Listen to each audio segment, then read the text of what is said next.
yet. Might have had a technical foul there just as his first half was expiring. Right from the opening tip, Caitlin Clark delivered a performance that quickly became the biggest talking point in basketball. Welcome back to another Caitlin Clark update. I hope you're having a great day because today's video is packed with important updates you won't want to miss. Make sure you stay until the end, and let's get right into it. After receiving her sixth technical foul and a $1,000 fine, Clark had every reason to express her frustration. Instead, she responded in a way that surprised nearly everyone. Friday night in Indianapolis had a special atmosphere, the kind that made basketball fans stop what they were doing to witness something unforgettable. Very few players in basketball history have ever produced the kind of performance Clark delivered. When the final buzzer sounded, the basketball world was still trying to understand what had just happened. She finished with 45 points, 2 blocks, 4 steals, and 10 assists, becoming only the fifth professional player, male or female, to record those numbers in a single game. Even more remarkable, she accomplished it in fewer than 30 minutes while still playing under a minute's restriction. Analysts immediately drew comparisons to legends such as Michael Jordan and Luka Doncic, while social media struggled to find the right words to describe the performance. For one unforgettable evening, every basketball conversation focused on Caitlin Clark, her historic achievement, what it meant for the record books, and how much higher her career could still reach. If you're enjoying this coverage, don't forget to like this video, subscribe to the channel, and leave your thoughts in the comments below. Your support truly helps us continue bringing you more updates. Everything changed in just 90 seconds. Less than 2 minutes into Indiana's matchup against the New York Liberty, Caitlin Clark collided with a hard screen set by Liberty center Jonquel Jones and fell to the court. She looked toward the officials expecting a foul call, but none was given. After getting back to her feet and speaking with the nearest referee, Clark was immediately assessed a technical foul before the game had even settled into its rhythm. That sixth technical foul of the season also resulted in a $1,000 fine, leaving the player who had just entered one of basketball's most exclusive statistical groups only 2 technical fouls away from an automatic 1-game suspension. Meanwhile, highlights from her historic performance the night before were still dominating social media when the league announced the fine against its biggest star. That sudden change sparked an important question. How does a player make history on Friday and become the center of disciplinary headlines less than 24 hours later? Indiana still earned an impressive 108-88 victory over the New York Liberty, led by Kelsey Mitchell's 33-point performance. It was a significant road win in a highly competitive playoff race. However, the victory was quickly overshadowed.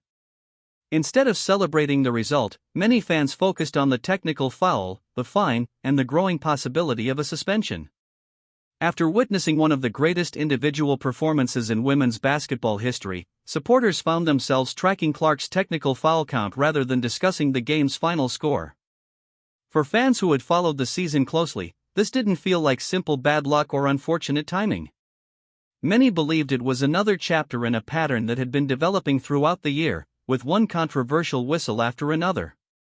To understand why Saturday's decision generated such a strong reaction, it's necessary to look back at June, when Clark received a technical foul against the Phoenix Mercury that many fans and analysts considered questionable from the beginning.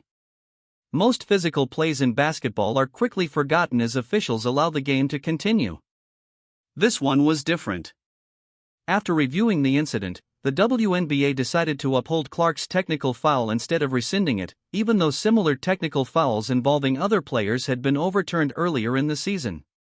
The issue wasn't only about a single technical foul. The larger concern centered on what the ruling appeared to suggest about how Clark was being officiated compared with other players on the court. That decision immediately drew widespread attention from fans. Within hours, screenshots spread across social media, accompanied by side-by-side comparisons showing other players displaying similar or even greater levels of frustration without receiving the same disciplinary outcome. One question kept growing louder. Why was one player's technical foul rescinded while another player's remained on the record? By the time Caitlin Clark received her sixth technical foul in July, many fans were no longer reacting to individual calls. Instead, they were responding to what they believed was an ongoing pattern that had been developing since the spring. Supporters tracked every disputed whistle through box scores, screenshots, and video clips. The June decision cost Clark more than just a fine.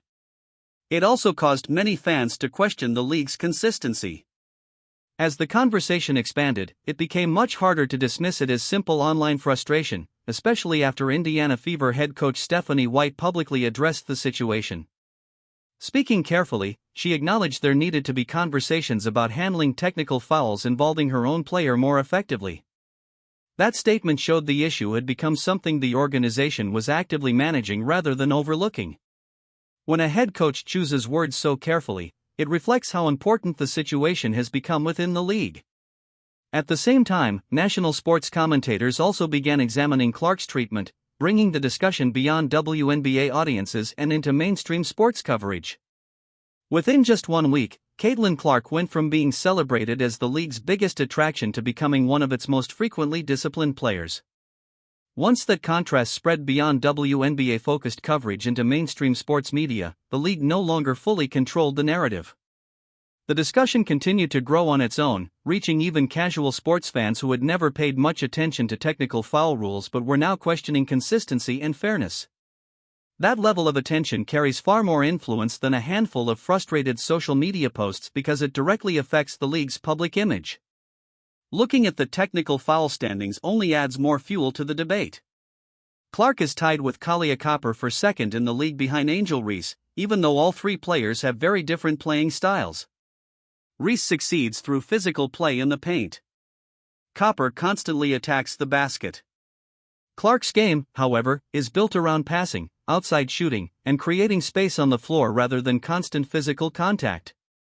That comparison naturally leaves many observers with more questions than answers.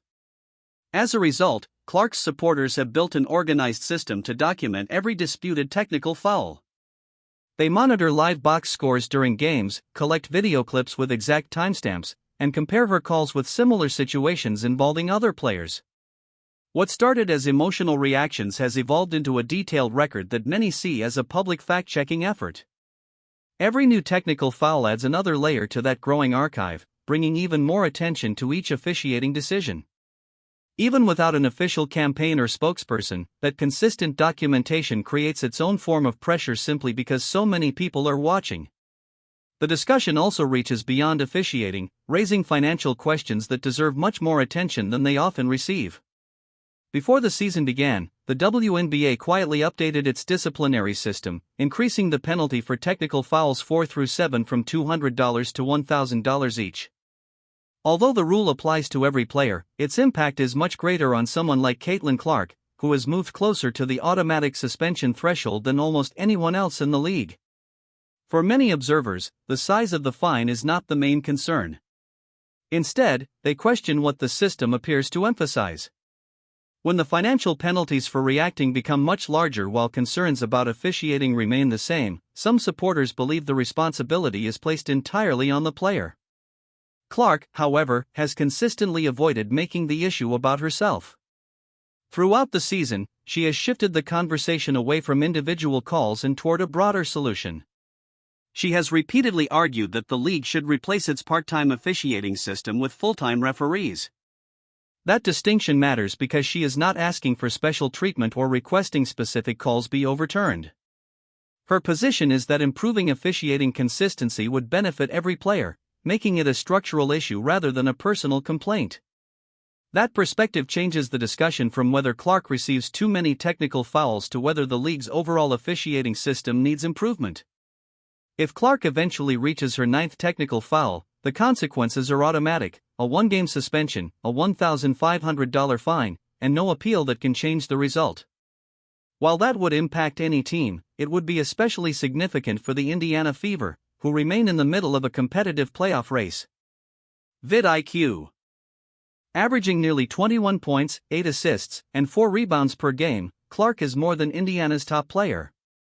She is the driving force behind the Fever's offense, creating open looks for teammates and stretching opposing defenses with a shooting range that forces rivals to adjust in ways very few players can. Taking Caitlin Clark out of the lineup would do far more than remove one player from the court. During a critical stretch where every game has major playoff implications, Indiana would be forced to completely reshape its offensive system with barely 48 hours to prepare. That is not the kind of adjustment a team can make effectively without weeks or even months of preparation. But the effects of a suspension would not end with the fever. Throughout this season, Clark has delivered exactly what the WNBA has spent years trying to build: stronger television ratings, larger crowds, and sustained national attention. Nearly every arena she visits reaches capacity. Broadcasters regularly identify her games as major audience draws, and the league has acknowledged that her presence has accelerated the sport's growth beyond what any single marketing campaign has achieved.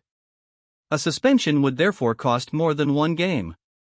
It would temporarily remove one of the league's biggest attractions at a time when fan interest is at its peak. That possibility is no longer just hypothetical. It has become a real scenario, with Clark sitting only 2 technical fouls away from a suspension.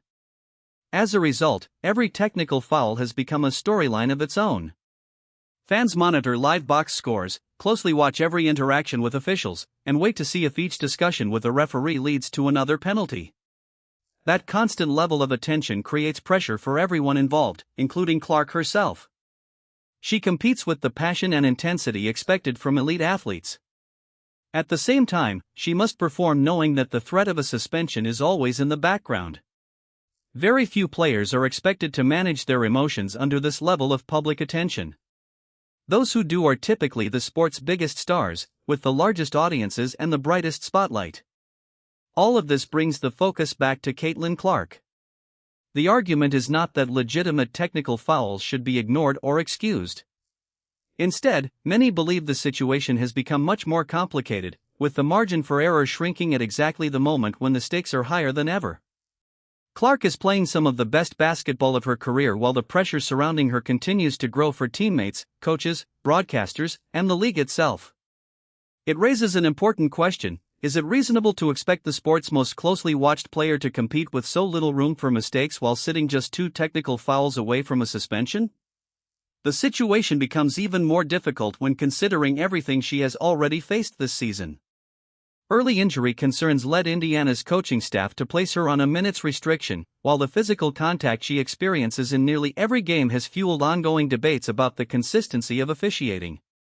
Add a disciplinary system with escalating fines, a suspension threshold that continues to move closer, and repeated calls for broader officiating improvements that remain publicly unanswered, and the pressure only continues to increase.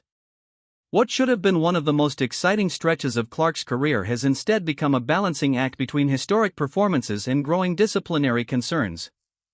A week that began with an outstanding 45-point, 10-assist performance quickly shifted into a conversation focused on fines and the possibility of a suspension. That contrast is difficult to overlook. It creates the impression that the story has grown far beyond any single game or isolated moment. During a playoff race, no team wants its focus divided between competing for victories and keeping track of an expanding disciplinary storyline. Yet for many Indiana Fever fans, every game now feels like it's about more than basketball. They're also following the technical foul count, wondering if the next whistle could completely change the course of the season. That sense of tension now surrounds nearly every conversation involving Indiana, and it wasn't present a year ago. Many believe it has only grown stronger because those responsible for addressing the issue have not offered a clear resolution. The July 18 fine, the June technical foul that remained on the record, Clark's repeated calls for full-time referees, the approaching suspension threshold, detailed fan documentation, and Stephanie White's measured public comments have all become part of the same ongoing discussion. Ultimately, the debate comes down to one key question. Will the WNBA directly respond to Caitlin Clark's repeated claim that inconsistent officiating is a structural issue that requires a structural solution? Not through another statement or a quiet response, but with meaningful action. So far, many believe they have seen only silence and fines, and over time that combination begins to feel like a policy in itself. Meanwhile, fans continue monitoring every controversial whistle. The conversation has grown well beyond WNBA circles and into mainstream sports media, and Clark has given no sign that she plans to step away from a discussion she has consistently raised throughout the season. Pressure is now building from 3 directions at the same time: the player, the media, and the fans. So far, the league office has not delivered a response that settles the debate rather than adding to it. With Clark sitting just 2 technical fouls away from a suspension, the countdown has already begun. 2 more whistles would turn months of discussion into a real event, placing the league's most watched player on the bench during a critical playoff race. Many would not view that as a routine disciplinary action, but as the latest chapter in a story they believe has been developing since June. Every remaining game is important for Indiana's postseason hopes, and the Fever's offense is built around Clark's ability to create scoring opportunities and control the pace of the game. Whether another technical foul comes next week or much later, the question already hangs over every matchup. The league has repeatedly credited Clark with helping elevate the sport's commercial growth and national visibility. Yet it now stands only 2 technical fouls away from suspending that same player during one of the most important stretches of the season. Fans understand what that possibility could mean and continue watching closely to see how the league responds. At this point, supporters have documented the calls, the media has amplified the conversation, and Clark has consistently made her position clear. The only question that remains is whether the WNBA will directly address those concerns or continue relying on fines while hoping the discussion eventually fades. What do you think? Does the WNBA owe Caitlin Clark a direct response, or do you believe the league is handling the situation appropriately? Share your thoughts in the comments below. And if you enjoyed this analysis, don't forget to like the video, subscribe to the channel, and turn on notifications so you never miss our latest basketball updates.